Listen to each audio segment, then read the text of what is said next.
officially ended, they say, in 2012.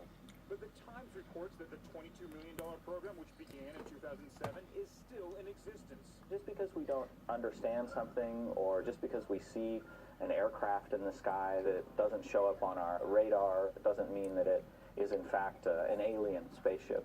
Funding for the program was pushed by former Senate Majority Leader Harry Reid of Nevada, home to the infamous Area 51, a military base that's long been a magnet for UFO believers.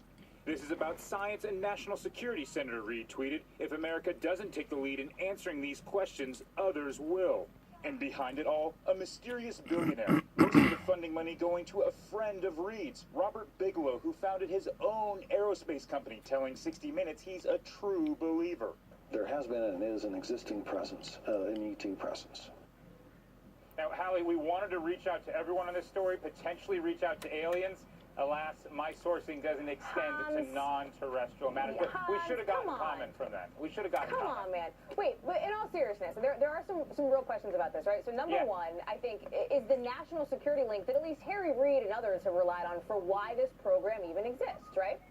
Right, because this is clearly, I mean, look at the name of the program, Advanced Aviation Threat. When the military gets up there, they see something they don't understand. The Times had initially reported that when they saw this, they thought, well, look, maybe these are some of our competitors, our adversaries have some sort of capability that defies, as the pilots are saying, defies physics. We should say Newtonian physics. But so the initial impetus was this for something they didn't understand and they wanted to learn more about. And look, there will be a lot of questions about this. You could see questions coming up from Capitol Hill.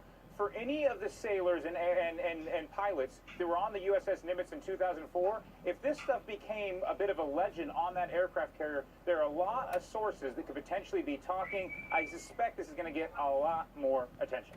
And before I let you go, too, there's also not just the national security angle, sort of the military angle, there's the political angle, too, because you mentioned in that piece, Harry Reid, and he sort of has talked about this, he's very into this kind of thing, right? His buddy seems to be the one benefiting.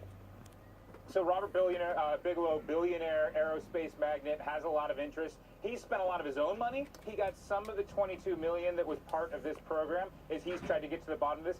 He is absolutely convinced. He's made statements. He's been on CBS, 60 Minutes, talking about he is a true believer that extraterrestrials are out there. He's looking for proof, and he has a lot of fun, and he's willing to put his money where his suspicions are. Hallie?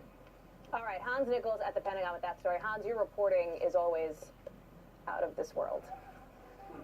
I'm sorry. We'll be right back with today's big picture. I excel on the pressure.